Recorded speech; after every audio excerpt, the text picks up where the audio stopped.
Good morning students.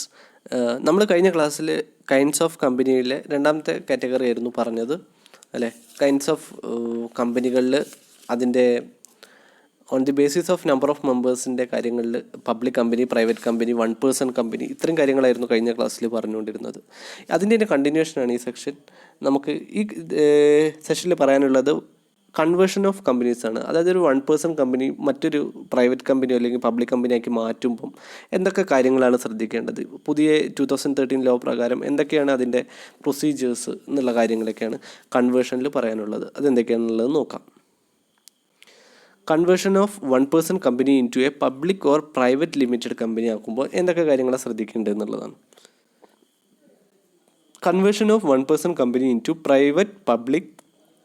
private or public company are contained in Rule 6 of Companies Act 2014 അമെൻമെൻറ്റിലെ rule 6-ൽ പറയുന്നുണ്ട് conversion of one person company into a public or private company അതാക്കണമെങ്കിൽ എന്തൊക്കെയാണ് procedures ആണുള്ളത് എന്നുള്ളതാണ്.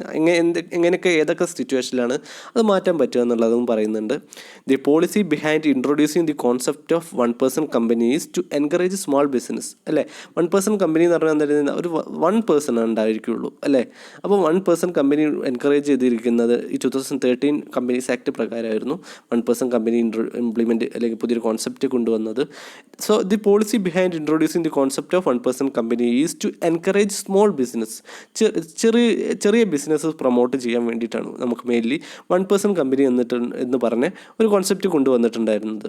As per companies act 2013 there is a requirement of conversion of one person company into a public or private limited company when it trigger certain criteria such as, കുറച്ച് criterias പറയുന്നുണ്ട്. One person company നമ്മളൊരു private or public കമ്പനിയാക്കി മാറ്റുമ്പോൾ എന്തൊക്കെ ക്രൈറ്റീരിയകളാണ് ഇവിടെ പാലിക്കേണ്ടത് എന്നുള്ളതാണ് പറയുന്നത്.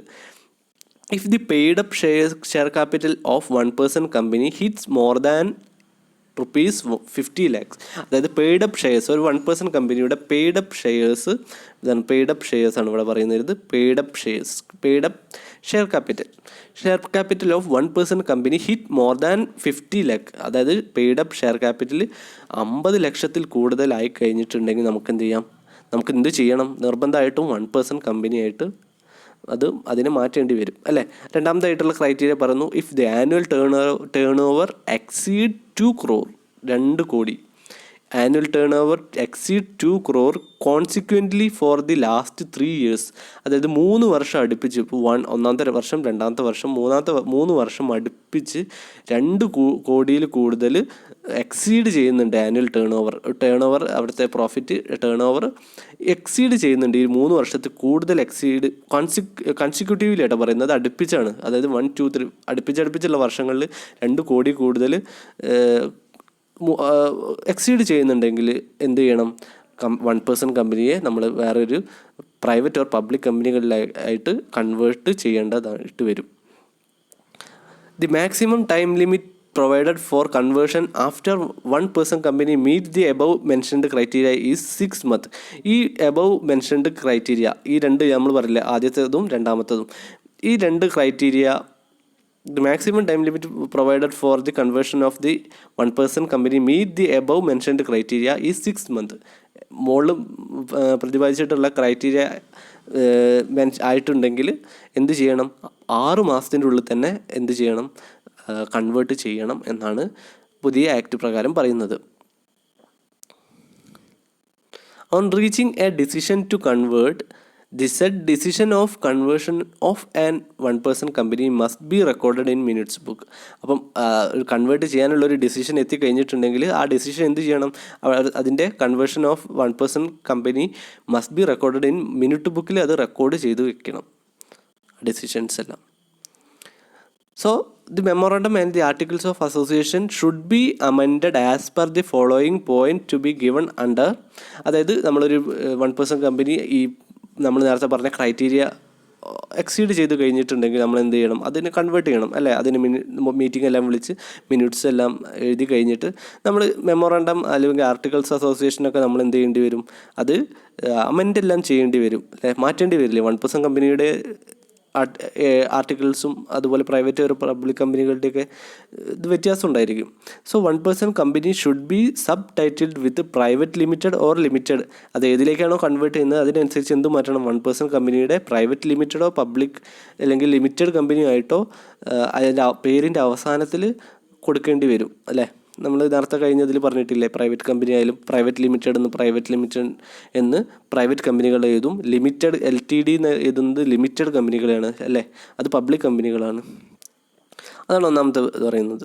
In case of private limited company there should be changes required in clause of capital if it is increased. അപ്പം പ്രൈവറ്റ് കമ്പനി ആണെങ്കിൽ എന്ത് വേണം, there should be changes required in clause of ക്യാപിറ്റലിൽ ചേഞ്ചസ് വരുത്തണം. പിന്നെ പറയുന്നത് the clauses of objectives should be amended if there is requirement of additional objective in the clause or there is a difference in existing clause. അതായത് objective close ഇല്ലേ നമ്മുടെ, ആ objective ക്ലോസിൽ amendment വരുത്തണം ആവശ്യമുണ്ടെങ്കിൽ, എന്തെങ്കിലും അഡീഷണൽ ഒബ്ജക്റ്റീവ്സ് ഉണ്ടെങ്കിൽ അതിൽ amendment വരുത്തണം എന്നാണ് പറയുന്നത്. The clause in respective to subscribers need to be altered. Clauses in respective subscribers need to be altered as there is a requirement of inclusion of additional members in the memorandum. അപ്പം ഇതിൽ mainly ഇതിലെല്ലാം പറയുന്നത് നമുക്കറിയാം ആർട്ടിക്കിൾസും അല്ലെങ്കിൽ memorandum of അസോസിയേഷനിലും നമ്മളിവിടെ പറഞ്ഞിരിക്കുന്നത് the memorandum and articles of association amendment ചെയ്യുമ്പോഴുള്ള പോയിൻറ്റ്സ് എന്തൊക്കെയാണെന്നുള്ളതാണ്. അതായത് പല ക്ലോസുകളുണ്ടല്ലോ നമ്മുടെ ആർട്ടിക്കിൾസിലൊക്കെ അതുപോലെ മെമ്മോറാണ്ടത്തിലൊക്കെ. അപ്പം ആർട്ടിക്കിൾസിലൊക്കെ ഉള്ള ക്ലോസുകളൊക്കെ എന്ത് ചെയ്യണം, പ്രോപ്പറായിട്ട് അമെൻമെൻറ്റ് ചെയ്യണം അല്ലെങ്കിൽ അതിൽ ഭേദഗതി വരുത്തണം എന്നാണ് പറയുന്നത്. അതാണ് ആദ്യത്തെ കേസിൽ പറഞ്ഞത്. ഇത് ആദ്യത്തെ കേസാണ്. Memorandum and article association should be amendment as per the following points are given under. Then രണ്ടാമത്തെ പാട്ട് പറയുന്നു, അടുത്തതായിട്ട് the register has to be notified through form number 5 within a time limit of 30 days that the existing 1% company is getting converted into either a private or public company as the amount of capital has triggered the requirement of the conversion.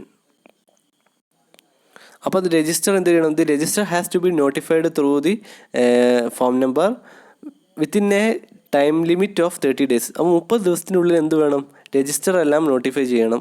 പുതിയ convert ചെയ്യാൻ പോകുന്ന കമ്പനികളിലേക്ക് നമ്മൾ എന്ത് ചെയ്യണം, രജിസ്റ്ററുകളെല്ലാം notified ചെയ്യണം. അതുപോലെ അതും time limit within 30 days ചെയ്യണം.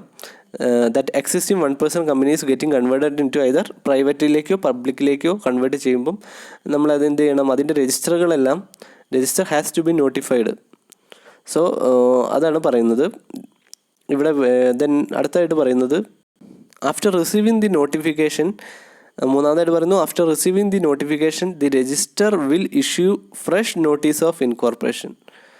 So after receiving the notification the register will issue A fresh notice of incorporation. അപ്പം ആഫ്റ്റർ റിസീവിങ് നോട്ടിഫിക്കേഷൻ റിസീവ് ചെയ്തതിന് ശേഷം എന്ത് ചെയ്യും, the register will issue A fresh notice of incorporation. Incorporation എന്ന് വെച്ചിട്ടുണ്ടെങ്കിൽ പുതിയ കമ്പനിയായിട്ട് നിലവിൽ വരുന്നതിനാണ് ഇൻകോർപ്പറേഷൻ എന്ന് പറയുന്നത്. അപ്പോൾ അത് രജിസ്ട്രാറുടെ അടുത്തു നിന്നെല്ലാം ഈ പ്രൊസീജിയറെല്ലാം കഴിഞ്ഞതിന് ശേഷമാണ് കിട്ടുന്നത്.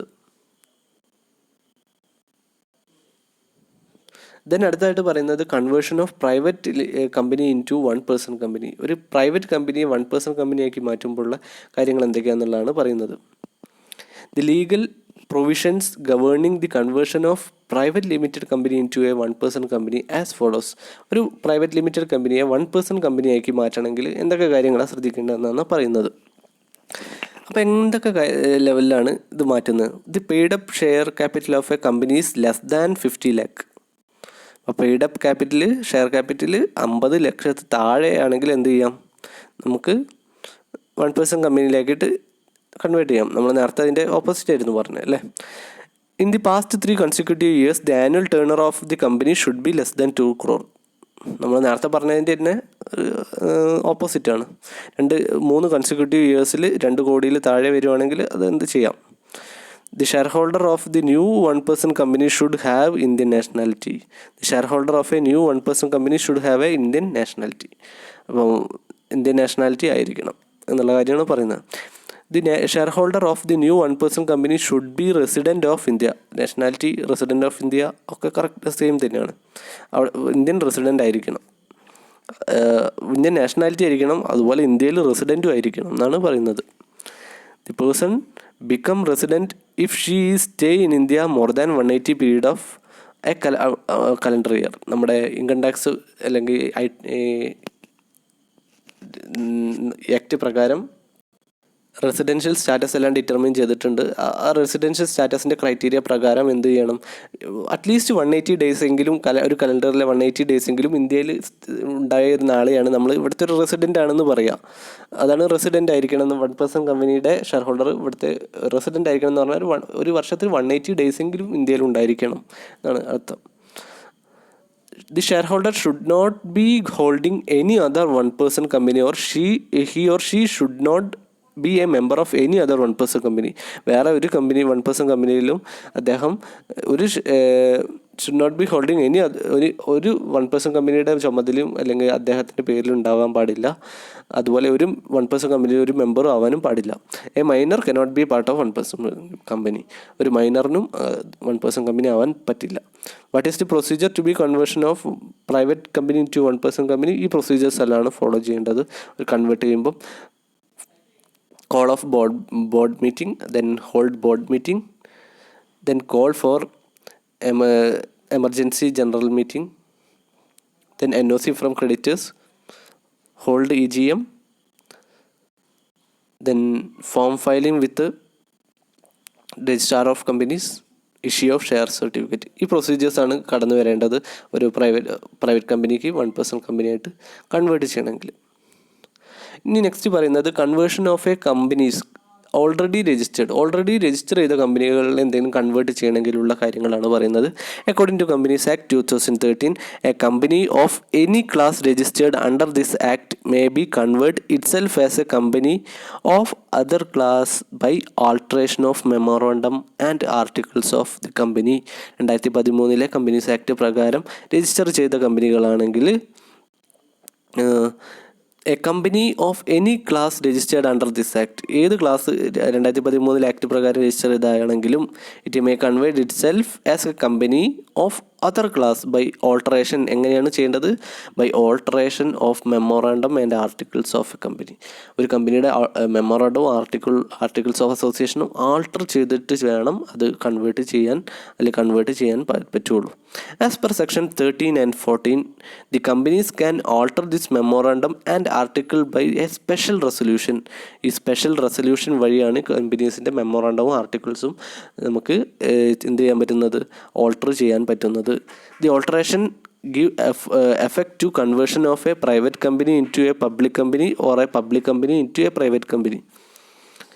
അപ്പോൾ ഓൾട്ടറേഷൻ ചെയ്യുന്നത് എന്ത് എഫക്റ്റിന് വേണ്ടിയിട്ടാണ്? ഒരു പ്രൈവറ്റിന് പബ്ലിക് ആക്കാനോ പബ്ലിക്കിന് പ്രൈവറ്റ് ആക്കി മാറ്റാനോ ഒക്കെയാണ് ഈ ഓൾട്ടറേഷൻ അല്ലെങ്കിൽ ഇപ്പോൾ സ്പെഷ്യൽ റെസൊല്യൂഷൻ പാസ്സാക്കി ഓൾട്ടറേറ്റ് ചെയ്യുന്നത്. വേറെ company being a private company alterates articles in such a manner that they no longer include the restriction and limitation which are required to be included in the articles of the private company, and the company shall as the date of such alteration cease to be private company. അതായത് ഒരു private company ആയിട്ട് മാറുമ്പോൾ എന്തൊക്കെ ഉണ്ട്, അതിൻ്റെ public company private ആയിട്ട് മാറുകയാണെങ്കിൽ അതിൻ്റെ റെസ്ട്രിക്ഷൻസ് എല്ലാം പിന്നെ അതെന്ത് പോകും, അത് മാറി അത് പ്രൈവറ്റ് ആയി കഴിഞ്ഞിട്ട് പ്രൈവറ്റിൻ്റെ നിയമങ്ങളായിരിക്കും അത് ഫോളോ ചെയ്യേണ്ടി വരിക. അത്രയും കാര്യങ്ങളൊക്കെയാണ് പറയുന്നത്. അപ്പോൾ ഇവിടെ മെയിൻലി ഇത് ചെയ്യണമെങ്കിൽ എന്ത് വേണം? ആർട്ടിക്കിൾസ് ആൻഡ് അസോസിയേഷൻ മെമ്മോറാണ്ടം എല്ലാം ആൾട്ടർ ചെയ്യണം. ഒരു സ്പെഷ്യൽ റെസൊല്യൂഷൻ പാസ്സാക്കിയും കൊണ്ടാണ് ഇത് ചെയ്യേണ്ടത്. അപ്പോൾ ഇത്രയാണ് കൺവേർഷൻ ഓഫ് കമ്പനീസിനെ കുറിച്ചിട്ട് പറയാനുള്ളത്. അടുത്തതിൽ നമുക്ക് കൂടുതലായിട്ട് ഡിസ്കസ് ചെയ്യാവുന്നതാണ്. ഇന്നത്തെ സെഷനിൽ ഇത്രയാണ് ഉൾക്കൊള്ളിച്ചിട്ടുള്ളത്. Thank you.